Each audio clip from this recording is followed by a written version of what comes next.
What's going on, everybody? Welcome to our 6th episode of the weekly Roundup. This is Carlos from Omni City Comics, and I am joined by my two very good friends, Manny from Manny Reads Comics and Nick from Vinyl Casket Comics. So if you guys are new to our channel, what we like to do here is review our top 3 picks for the week. We then like to go over our cover for the week, our disappointment for the week, and that can be anything, whether it's a panel, whether it's something that one of our favorite characters did, some comic news, whatever it may be. It's just a disappointment for the week. And then we finish off by letting you guys know what we're excited for next week. But before we get started, we are doing a weekly bracket on our top picks. And we want to go over that with you guys so that you can see what's been our top books for this month. And for me, the first book in February was Batman number 120. Manny, let us know what was your favorite book, man. For me, February, what was it, 2nd? I don't even know. I think it was Fantastic Four, Reckoning War Alpha. It's a long title. The first one, it's the one shot. It was definitely the best book out of all of them. Beat your books, beat Nick's book for sure, but 100%. I may, you know what? No, that's fine. Yeah, Nick, what was your top? Hi guys, I'm Nick. Yeah, my top pick for the first week of February was issue 1 of Savage SpiderMan. Definitely beat his. Definitely. I gotta agree with that, man. I mean, I don't know. But top 10 book. But let's see what we got in store for our second week in February. So let's get into our top 3 picks. For me, coming in at number 3 was actually Moon Knight, number 8. And this book was good because right now we have Moon Knight that's missing in action due to the events that are happening in Devil's Reign. So his brother, Hunter's Moon, Hunter's Moon, it seems like he's starting to warm up to Moon Knight, and he's taking over the mission at the Midnight Mission. And what I enjoyed about this issue, it's that it seems like we're getting a little bit more into the mystical kind of realm of things. The main villain in this issue, honestly, I have very limited knowledge about them. It was the what was it, the Scarlet Stained Glass villain, yes. I think, right? Something like that. And she was basically created from, people telling her story and her legend. And the artwork from Alessandro Capuccio has just been amazing throughout the entire series. And him returning to this issue, it seemed like he just didn't skip a beat, man. And it was just a phenomenal issue, great artwork. It was a pretty quick read, but it kept that consistency that we've been getting in Moon Knight. And even though Moon Knight wasn't front and center, it's really nice that Hunter's Moon is getting a little bit more, of time. And he's just a cool character, man. That's why it was my number 3 pick. All right. So it's pretty funny that you picked Moon Knight because it was going to be my disappointment of the week. And then I was like, there's no way this is a disappointment. So I reread it. When I read it the first time, I was like half asleep. I kept rereading the same page over and over and over. Oh, and then I don't even know if I finished it, but I thought I did. So this whole week I've been thinking, man, Moon Knight sucked this week. This is it's crazy. But then I reread it. It's not a disappointment. Definitely really good. It was cool to see them talking about a minor god versus a ancient god. That was, yep. I like that. And the battle between basically Khonshu and this construct of the Scarlet Stained Glass. It was cool, man. It was very it was very dreamlike and very mystical, and we haven't gotten a lot of that in this run, so it was cool. Nick, you didn't read this? I did. I got nothing to say right now. All right. Okay. Nothing to say right now. One last thing about it is that I did like the whole redemption kind of phase that this Hunter's Moon is going through. he's admitting to his faults. He's not even trying to shy away or like giving excuses or anything. He's like, people can change. Stories can change. People can change. So I really like that too. That was good, man. Yeah. But Manny, for my number 3 pick, I had Mighty Morphin 16. Oh, I'm getting closer, man. I know that Nick just started reading Mighty Morphin and Power Rangers, and you said you were at issue 8. Yeah. Yes. Yeah. Me. I thought you were talking to Carlos. And Carlos I has just been trying to catch up. 8. Yeah, both of them. I am on issue number 50. I'm gonna start issue number 53 of Mighty Morphin, and then issue number 30. I'm like 2 issues behind of finishing like the last volume and then getting started on this one. So I'm getting closer, man. If in that case, usually we do say spoiler alert, like this. I say go for it. Whatever. I'm not gonna spoil it for any of you. I will say though that this is kind of the conclusion of a main character's backstory. One of my things that I liked about it, I'm just gonna completely classify it, redact it. I'm not gonna say it at all. And then the last thing is, I'm still very, very hopeful that this leads to Zeo. Like, there's so many things pointing to the Zeo Rangers coming out of this. I really hope that happens. So I know I didn't really talk much about it, but that's my number 3 pick, and it's just I need you guys to catch up. I got one question, and you don't have to answer it if you think it's going to spoil anything. I'll answer it backstage. No. Just super quick question about this. Do you believe that this is its own canon, right?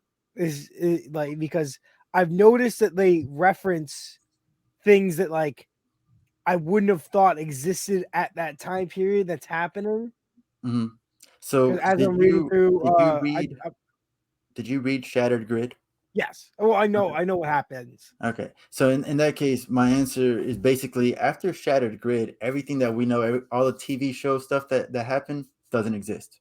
This is a new storyline. So, it's canon to itself. It's canon. My question is because I just read through the first 8 issues of Power Rangers with the Omega Rangers, and not realizing that SPD could have existed while Mighty Morphin was happening, and how like characters from in space were like thriving as Mighty Morphin's happening. It kind of blew my mind because I'm like, is this canon? Did this stuff like while I'm watching it as a kid was kind of happening at the same time, and I never even thought about it? Well, I don't think so. That's a good question. Like, I don't think SPD uses Power Rangers yet. Like, they have their force, they have the SPD force, but they don't use Power Rangers. What's his name? The villain with the blacks and the green lines. Eclipto. Can't think of his name. Yeah, he referenced that SPD guy didn't have a morpher yet, so I think they do. Yeah. I mean, the way that I look at it, even though I haven't been caught up, but even if you look at the show, the Rangers' history has existed for a long time. So while Mighty Morphin, is happening, there are still all of these other Rangers and like forces out there that are part of the grid that have taken place, before, during, and even in the future. And you get a lot of that reasoning, like Manny mentioned, in Shattered Grid. And it's especially now after Shattered Grid, there's just all of these events that are happening in time and space, I guess. I haven't. It's just different. That was my only question. I was just wondering if it was its own canon, which I believe it is. Then. Yeah, no. Before I pass it on to your number 3, though, I will say, make sure that you guys pick up Power Rangers Universe. It's a 6-issue miniseries, and it kind of goes into what we're talking about right now. It's a little bit of a backstory, but Power Rangers Universe, ones that each covers a different color, right? Yeah. So far, it's been red and blue. Red and blue, yeah. And yellow's coming out, right? Yeah. All right. Nice. So my number 3 pick of the week is gonna be none other than drum roll. Secret X-Men. Okay, I didn't read it, so I'm not disappointed yet. So this is the second to last book I read this week. So as Manny always does, and he mentions it in almost every issue, he hasn't mentioned it yet. He sets his books up in the reading order that he's most excited for. As do I every week. And this was something I was like, okay, I want to like this, but I'm not that excited for it because I thought it was going to just be another shitty one shot that they're just using characters, whatever. But I like all these characters individually. Going into it, they kind of set it up for me to enjoy because they're all characters that we could have voted for the first Hellfire Gala, but didn't get picked to join the X-Men. So they used that as the reasoning why. So at the gala, apparently all these characters were like hanging out together because they all really wanted to be on the X-Men team, but none of them got their name called. So they were all hanging out. They're all kind of upset about it. But when Deathbird contacts Sunspot and was like, hey, I heard, because he was like at like some weird like stripper planet bragging that he's the leader of the X-Men. Interesting. Deathbird, who he has a huge crush on, was like, hey, if you're really the leader of X-Men, I need you, blah, blah, you have to find us, meet us here. And basically she kidnaps the two Shi'ar people that can see into the future. And you know, and the Empress, who is the daughter of the professor, and basically he gets this whole team together and she tricked them into doing it, and it was this real cool thing, and then she makes them all forget about it, so it's a secret. Really solid artwork, really solid read.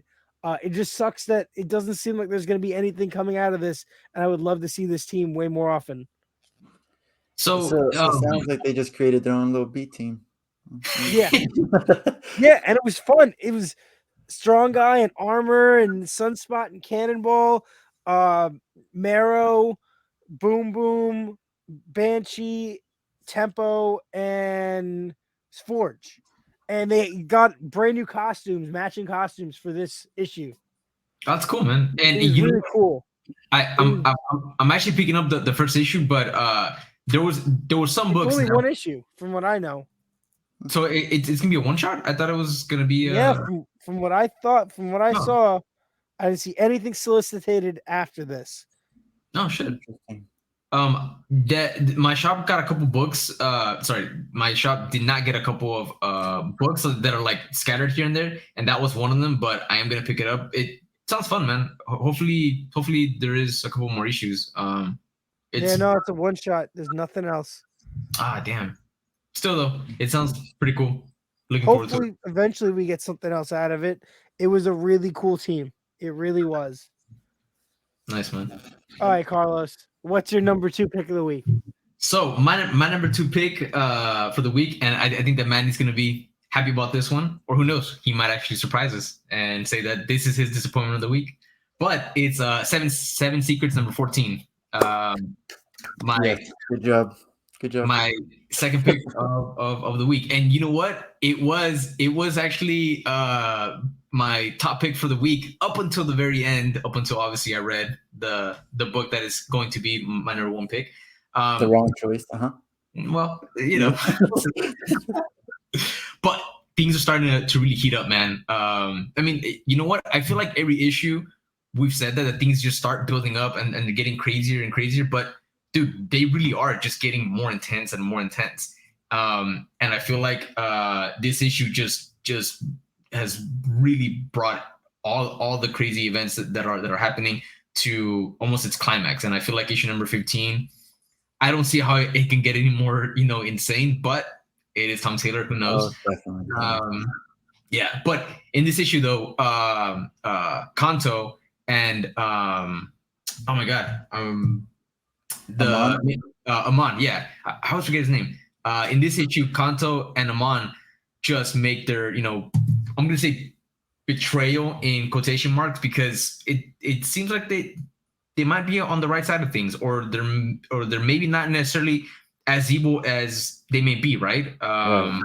In terms of the order, but in this issue, they really just make their betrayal known, and they take out just so many more members of or holders and keepers of the secrets. And in this issue, we really kind of see the breakdown of just all the belief systems, right? That the order has kept, and we see Caspar questioning his role and the role of the keepers and of the keepers and the hoarders of the secrets more than we have in the past. So I think that this might be the beginning of a shift, and even who knows, an alliance, the beginnings of an alliance between Caspar and Amon and Kanto. Who knows, right? But we get to see more of the secrets being unveiled, and that's what's been, to be honest with you, that's what's been keeping me and almost stringing me along. I want to know what these secrets are, and Taylor's doing a good job of giving us little hints in there, but we get to see a couple more of the secrets, and this book is taking a turn, and it's revealing things that honestly I wasn't expecting at all. There's mysticism. There's, I don't know, possibly future timelines in this. There's magic. There's all sorts of things that we only get hints of, but it's enough to keep me going and keep the interest there. Art by Daniel Di Nicolo continues to be excellent. The action scenes are dynamic. They're fluid. They're full of energy. It's just a good book, man, and that's why it's my number 2 pick. I think that was a wonderful choice. Good job. Absolutely amazing. I don't think they're going to team up, though. Rare words by Manny here. Absolutely no hate whatsoever. I don't think they're going to team up, though. That's a good theory. I like the theory, but like the way that I forgot her name, but she joined with Kanto and Amon when they were in Switzerland. The way she was like, everything's coming true, everything's coming to fruition. Like she's just so upset about it. It just makes me feel like worse things are going to happen, and so I don't know. I deny your theory. And Nick, did you give this up? I'm not caught up. I haven't gotten there yet. I haven't done that yet. Man, if only you could read these online. I really can't. Don't. No, that's a good book, and that does add to our Tom Taylor count. Tom Taylor count. Tom Taylor books every week this year so far. There's been a 1 week. 1 week he didn't show up. Just one. Are you sure? No, I'm pretty sure he did. Keeping the count, yeah. Really? Only 1 week? Only 1 week where he sucked. Hey, hold on though. In honorable mention counter, because I do want to keep this going. Jed McKay makes it again because I picked Moon Knight. Oh, that doesn't count. Nobody cares about that. Count. No. 100% counts. Right. Manny, what's your number 2? What do you got, man? This one was tough, and it was number 1 for a while, but ultimately it had to be Devil's Reign, number 4. That was a great book. Mostly, literally, what really brought it to me to say this is the number 1 or number 2 pick is that last scene with Wilson Fisk. Remembering who the Daredevil is. He just looks up and he says Matt Murdock, and he like looks at us and he's just pissed. It's raining, and that was it's chilling. I loved it. So in this book, it's been 2 weeks since Kingpin did his whole little outlawing superheroing in New York. And he's basically ruling by fear, but behind the scenes, apparently Doc Ock is ruling him, is ordering him around. Makes no sense to me. I guess we're gonna have to read Superior 4 to find out what's going there. But he's he's doing something there, and he tells his Thunderbolts that he wants the Purple Man's children, and this doesn't sit right with Rhino. So he goes out and he finds the champions. And he tells them, hey guys, I need your help. I can't do anything. I don't like this. Kingpin's going after some children. And so they take it upon themselves. Miles relays this to the rest of the superheroes down under. And then again, like I said, Kingpin realizes that he can use the Purple Man's power to remember any memories. He accidentally did it on his wife. What's her name? Mary. Typhoid Mary. Typhoid Mary. and he was like, "Oh, I gotta go do this," and then he like immediately, and that I thought that was amazing. Like, I don't really like Doc Ock's appearance in this. The way he looks, like the artist makes him look too good. Honestly, like the way we see him in Amazing Spider-Man and the way he looks here is drastically different. So I don't really like that. I forgot about the prison breakout scene. That was awesome. Oh Sue my Storm God. is amazing. Moon Knight is fantastic. So cool. And my last little thing that I loved that made this my number 2 was the fact that Rhino, what he did, like Rhino's, it really truly is trying to be a good guy, and he stepped up. So that was awesome. Yeah. No, man, this was a really solid issue. This actually came in at number 4 for me, and that last scene, dude, for sure, it was fierce, man. Yeah. Like Kingpin is just a scary dude, you know, and shit, man, it's nuts. This has been a good event, man. You know, everything that Zdarsky has been building up for the last couple of years in Daredevil really is coming to fruition here, and I really like how he's bringing in the entire superhero community, and it doesn't feel forced, it doesn't feel gimmicky, it's not coming out of like left field. There was a build up to everything that is occurring now, and just seeing Kingpin, man, pull the strings and seeing what he's doing in behind the scenes, it's nuts, man. I love Kingpin. I've always thought that he's one of the best villains around. So seeing him, basically go scorched earth, it's cool, man. And just a very quick thing on Doc Ock. I don't think it's so much that he's like controlling Fisk. I just think that Fisk, he's like the one person villain that Fisk can't control right now because and correct me if I'm wrong, but he's the one that's he's the one that like built the holding cage or the technology to be able to use the Purple Man so that so that Kingpin can like influence the city of New York. So I feel like that's that's why he doesn't have that. Well, he said he created a failsafe. So and like I think it was in either issue 1 or 2 where he's like, "You can't control me. Like I'm not stupid." Exactly, and I think that's more of what's kind of going on here. Like Fisk is doing his thing, but and Otto doesn't really give a shit about. And he mentions it in this issue. Like you can have New York, you can have this. I have bigger aspirations, and I feel like they're just working together to fulfill whatever needs or goals it is that they have. But yeah, solid issue, man. Solid issue. My favorite part was when U.S. Agent is like, "Okay, like I'll do everything that needs to get done, but you gotta tell me, are they doing something wrong? Like, did they break the law? Like, because he's shut up. like, just do what I say."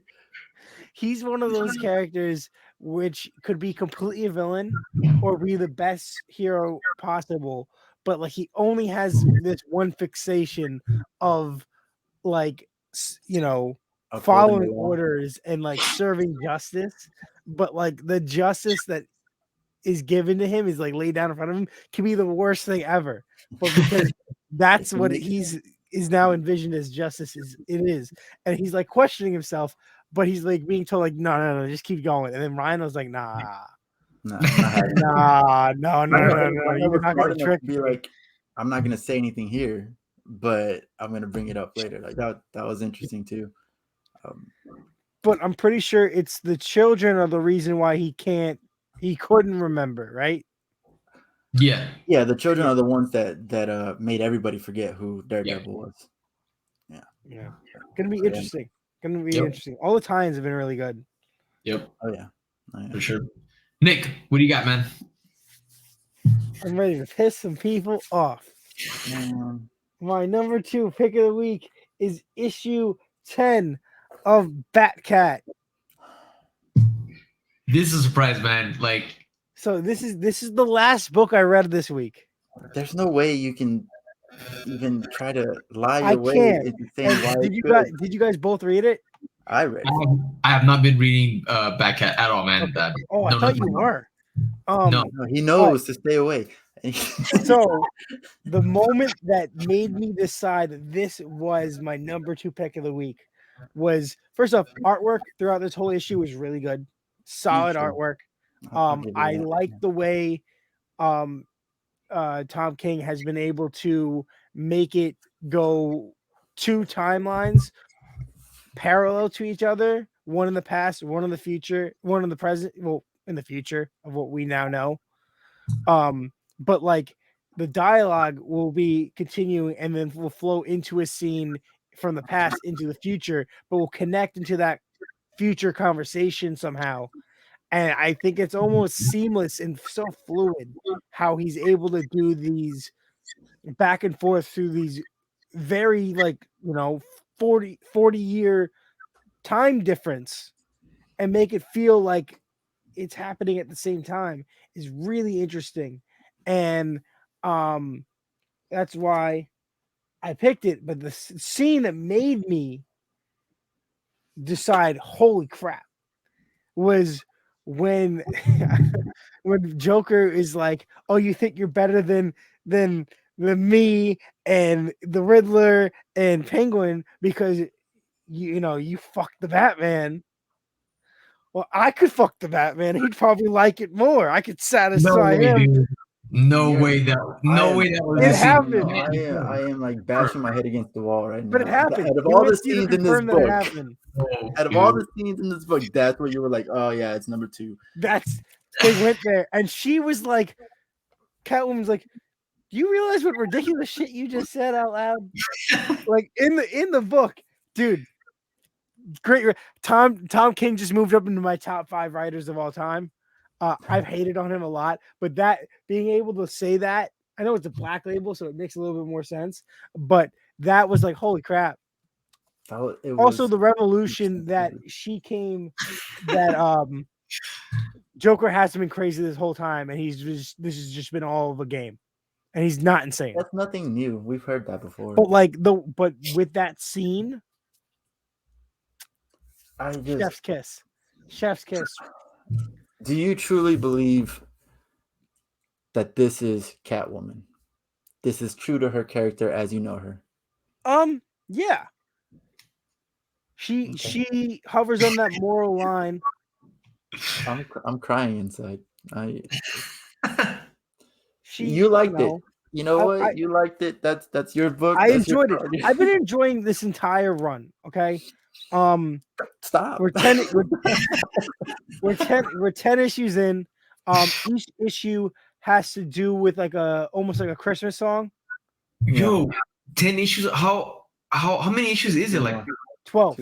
12 issues. Holy shit. So man. The first page of every issue is the house with the 12 windows. Mm-hmm. And each issue, the next window lights up and has the title of the issue or the song that it's going to be. This issue, we open up the book, and that first got me all excited for it because the whole house is in the middle of like a snowstorm.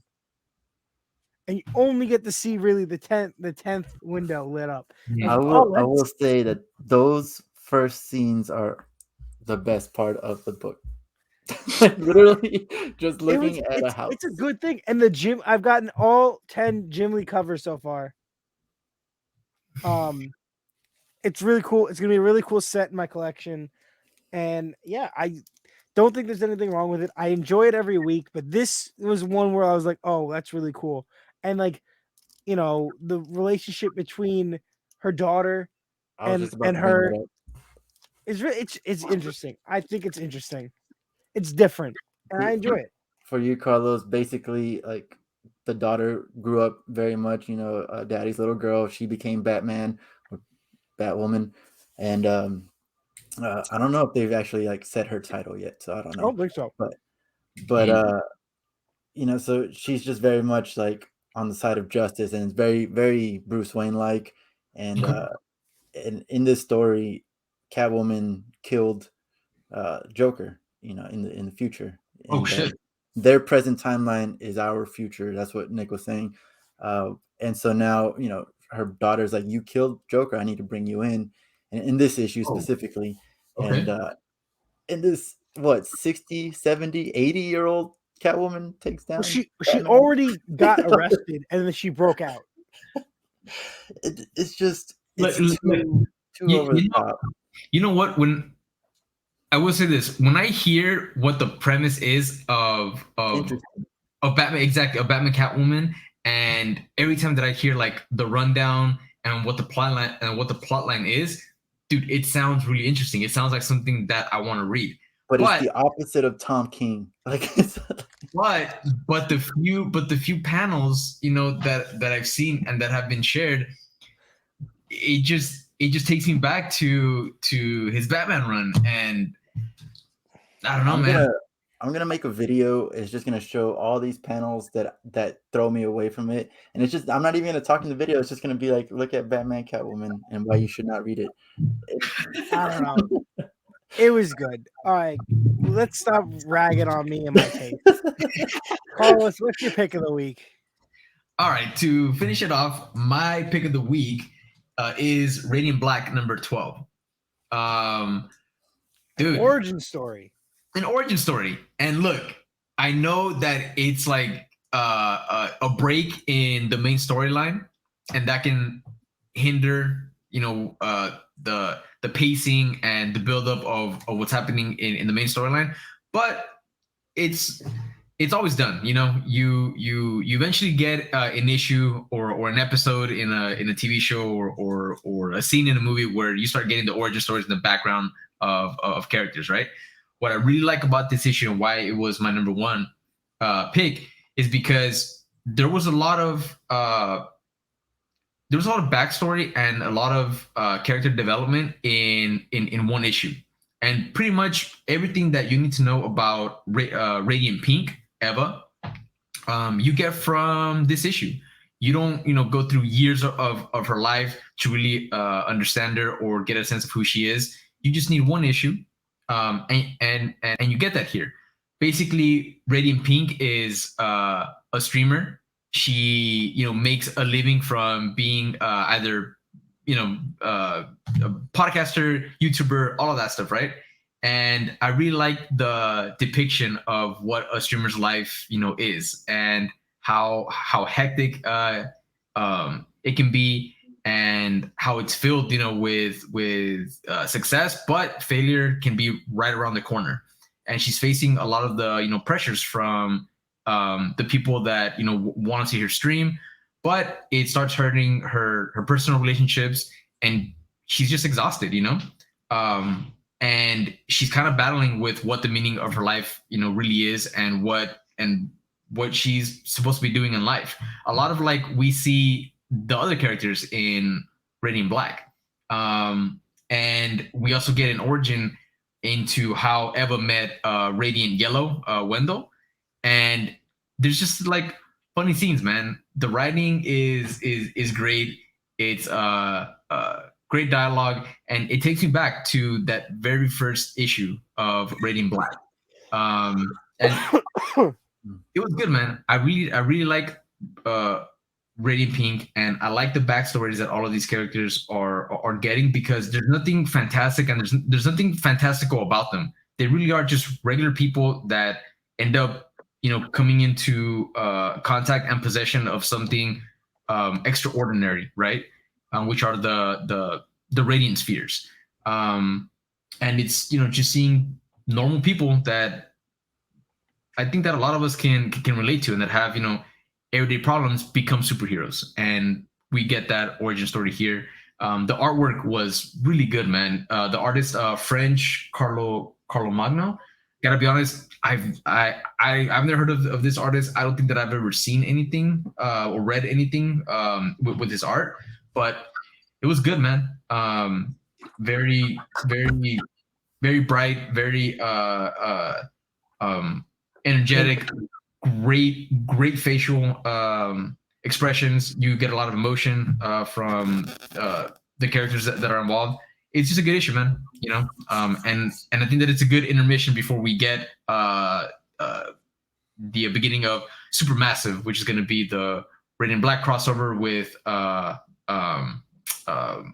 Rogue Sun and Infernal Girl Red.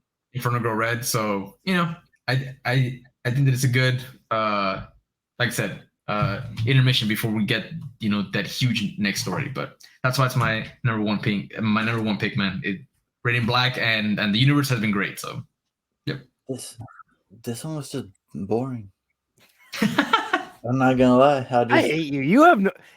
You like to rag on us for having shitty taste, but you, sir, because all the good stuff. I'm over here talking to peasants. You know, like I can't. All right, I'll talk. Hi, Carlos. It was a really good issue. I thought it was fun. No, it was a fun origin story, and obviously, I feel like it was put here because they pushed Supermassive back when they were originally. I think it was supposed to come out either this week or next week originally, but nice filler issue that kind of develops the character. I really liked her. I really like how they made you never had anything against the character, but you never really had a reason to really care. And the previous issue, she kind of like comes up and was like hanging out with our main character and was like, hey, like we can do this together. So you start to be like, okay, she's cool. And then you get an origin story. So I think that kind of sets it up. Yeah, nothing special, nothing bad, but yeah, that was your pick of the week. That was my point. Like it was nothing like special. I'm not saying I don't think it was boring. Horrible. I thought that's because you were a really bad streamer. Huh? Yeah. Exactly. Like but it's just like we got that story, we got that origin, which is great. Something kind of happens with the big event is her getting the black hole, but I don't know, man. I just felt like it was just boring. And it wasn't bad, but it was just boring. But in my book, let me say this though: the first issue of Radiant Black, there was nothing extraordinary that happened. But you don't expect this from the That's first. That's not true. He found a black hole on a train track. A first issue is an origin issue, so you're not expecting something huge. Except what, with 7 Secrets, you did get something huge. So I would say that. All right. but it's just such a perfectly well constructed story, man. That again, from beginning to end, you just get again a good story. It's a really good put together issue that by the time that I was done reading, I just wanted to read more about her. And I did like Wendell. It made me like Wendell more. Of course you did. The man who works at Best Buy. Oh my god! With the great, he's like a sage basically, and he can see in the future, kind of. So that's kind of cool. I did like that. He's the lamest Radiant because you don't know him. We need an origin story. You are lame. You are lame, and you like the lamest character, not the person that can teleport, not the person with extreme strength, not the person that freaking can fly. But my you like the guy that sits there at Best Buy, repairs microphones, and goes, "Oh, I think that might be the future." Yo, he was my favorite. But hold on, what I like though is that there's a lot of subdued humor, in Radiant Black, and I just couldn't help but bust out laughing that this dude's working in Best Buy, and like in the stock room, he's like, "Yo, let me show you an extra like dimensional black hole that's going to give you powers," and that shit's just funny to me, like I don't know. No, yeah, no, that was all right. Like again, there was nothing actually wrong in this book. Like there is not a bad book. It was in my top half. So like, nice. It's just, I don't know. It's an origin story for me. For me, that's it. Fair. That's just me. This is why I brought like. This is why I like having like 3 people to talk with, because we each have our own different tastes. We're not the same person. So we're not going to tell the same story 3 times. But talking about not telling the same story, my top pick is 7 Secrets, 14. Yeah, but to go on things that you haven't said, to elaborate, like the betrayal of Kanto. That really is still hurting me. Like because he's hurting and he knows what he's doing. He does. Yep. He's not as separated from it as Amon is, and like I'm really pissed at Kanto. Like he's going in there, he's walking in, he's gaining all this trust. Everyone's just immediately trust him, and he even says it himself. It's like, we don't have to kill anybody, and then immediately kill somebody. Like come on, man. Dude, he blows shit up, man. Yeah, so that really pissed me off. The beginning of this book, we had I call him Casper. because I don't. Caspar seems weird, but Casper just rolls off the tongue. But we have Casper having a bad dream, and so like immediately I'm like, what the hell was that? Was that a premonition? Was that like what's going on? And we get answers in the same book. That is Amon sending a demon after him. Basically, that's what one of the cases is, like a demon coming after Amon and or coming after Casper. So that was really cool to see. And I really truly hope one of the people that Kanto, I think he kept him alive. If he kept this guy alive, Rada, I really hope that he comes back and like kicks Kanto's ass, because he said, "You better kill me, or else, because I'm coming for you." Like he's like, "I'm gonna keep you alive." No, he's like, "You better kill me." You. So I really love that, like that scene. So everything about this book, you already talked about it. It was action on top of action on top of action, and I loved it. Number one book, 100%. Nice. Nick, you gotta catch up, man. I didn't read it. Get on it. You gotta get on it. All right. Nice. Good pick. Nick. You guys ready? What is your winner? Just another thing that Carlos stole. Moon Knight was my top pick. Nice. Moon Knight issue 8. Shit. Carlos always ruined me and Manny's top picks. Yeah, dude, the artwork in this book was phenomenal. 100%. Yeah, artwork was awesome. I really like that. Even it did like the 90s like tie-in kind of thing, where like they always used to be in the corner and would just tell you what event it was without taking up the whole cover. I thought that was a real cool throwback. And honestly, they did a really good job of continuing this flow of like the format that they've created with this Moon Knight book. You know, you learn a lot, you get a little bit of development. There's a lot of action towards like one moment, and then, you know, cool ending. They did that without ever having Moon Knight in this book at all. Yeah. I thought Hunter's Moon was perfect as a character. I thought he was really coolly drawn. I liked his personality. So cool. I liked the development there. It was really cool. I can't wait for the Moon Knight one shot. After Manny's pick, which was Devil's Reign. I can't wait to see him with why he has this shit on his head. And dude, I can't wait for that. But this was a good way to hold me over. I thought that was an awesome book. I liked the story. I liked everything about it. I read this and I was like, oh, this is really cool. This is like, I don't feel bad that like he wasn't in the book, but like I felt like the story was still progressed enough forward, even without the main character. Hey, do you know what they were alluding to at the end of the book? Like they were like at the very end, it was like an epilogue, and they were like somebody escapes. I thought they were talking about Soldier, but I don't know. Like they were like talking about a Hydra agent, and then this person escapes, and now they're like, oh no. So that character, dude, I honestly like I don't know anything about this character. I ended up jumping on Google, and this character has like shown up in a couple like random titles, but honestly, man, I have no idea. So I'm looking forward to it. Okay. No, I have no idea, but artwork's cool. Good book. You know, I thought maybe they were talking about Moon Knight, because Moon Knight just did a prison break, but I guess I don't know. That's what I think I originally thought too. Because they mentioned like he's an ex-Hydra agent. I'm like, they wouldn't say that about Moon Knight. Yeah, no. Well, at the very end though, you see the name of this character, and honestly, I like forgot. I don't know my books. I don't know my book, but yeah, like Nick, you have the issue with you, right? Yeah.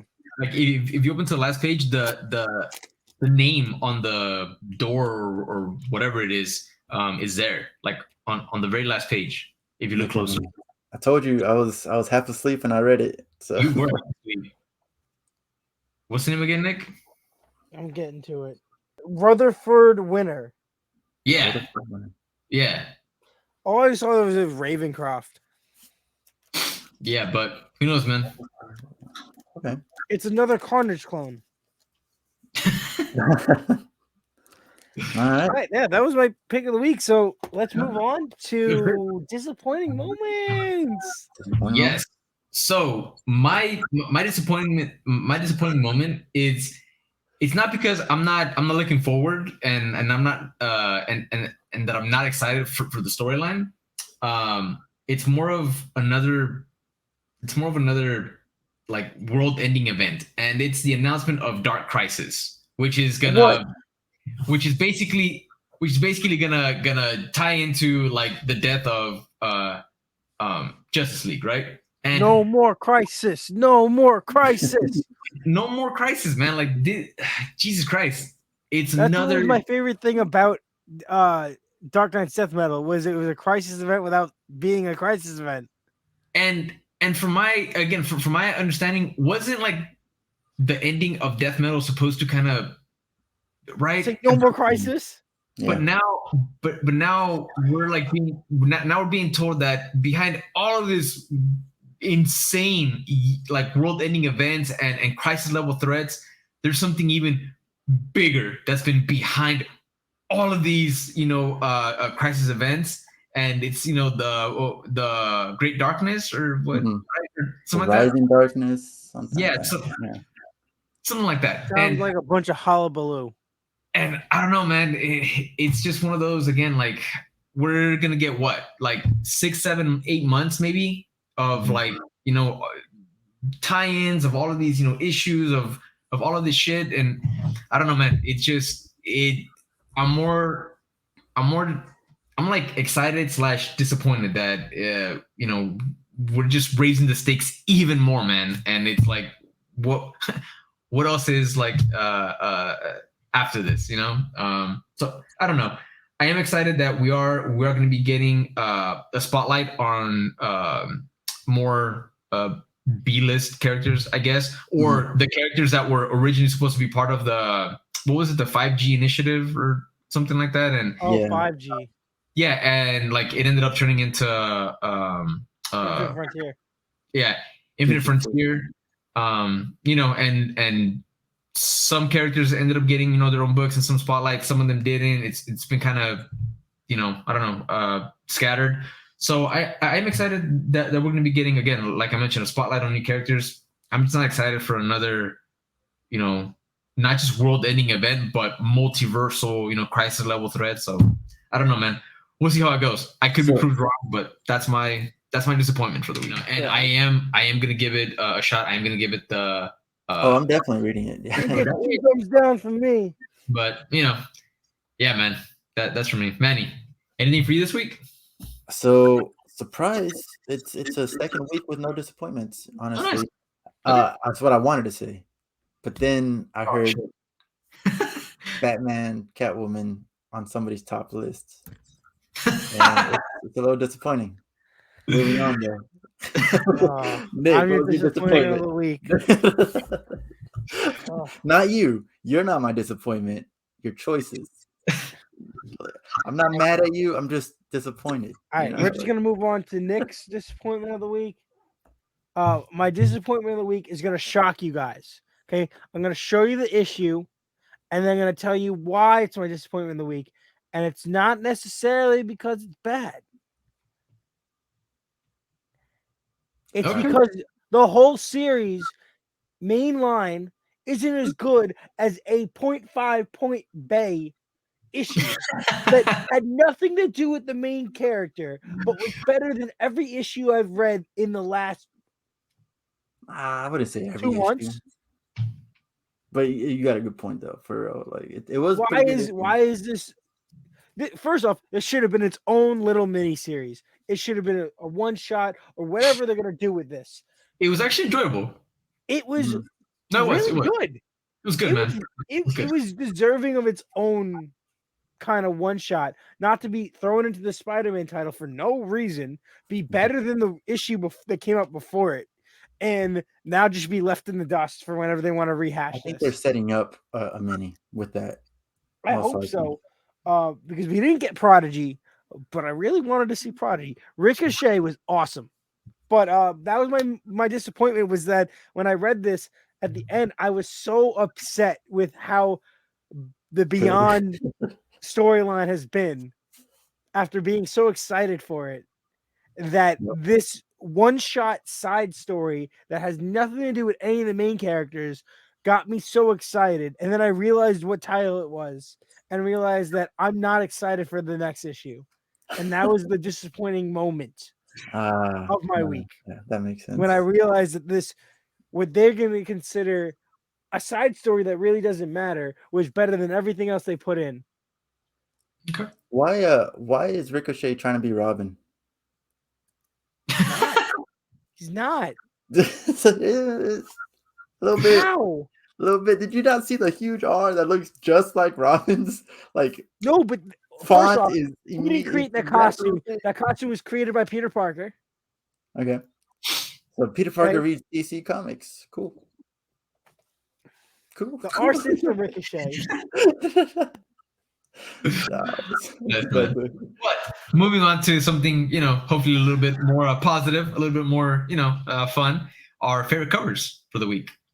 And mine easily was the B cover for Batgirl's number 3 by Kim Jacinto.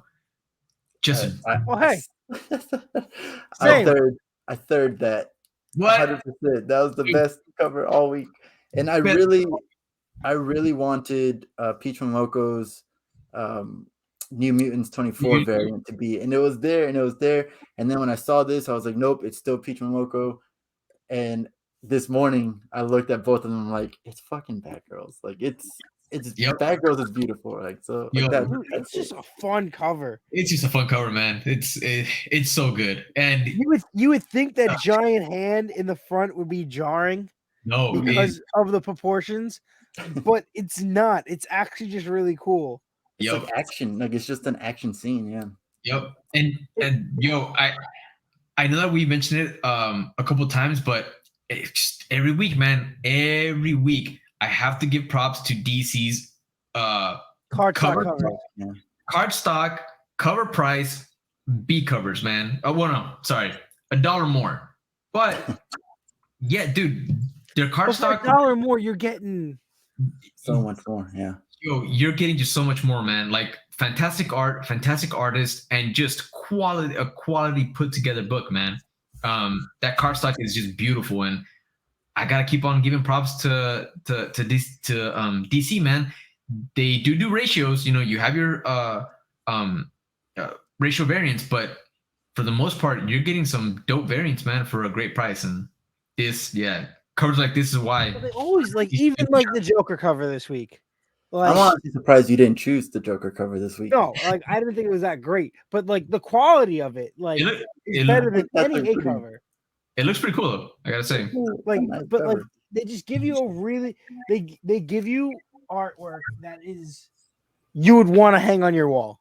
I'm more surprised that this is the first time. We're in the second week of February. I'm surprised that it's the first time that we all had the same cover. I have a honorable mention though, because it's an A cover. I don't usually consider A covers for my pick of the week. I don't like to, because when I spend an extra $1 or something. But this A cover was I've got for this series. I'm pretty sure I've gotten the cardstock covers for every single issue. But this issue, I saw the A cover. I was like, I need to get the A cover. I need it. And my honorable mention is the last issue of Harley Quinn animated series, because this A cover is just so freaking cool. Yeah, that's cool, man. The characters are all drawn amazingly. The giant hot pink background with the lightning on the top.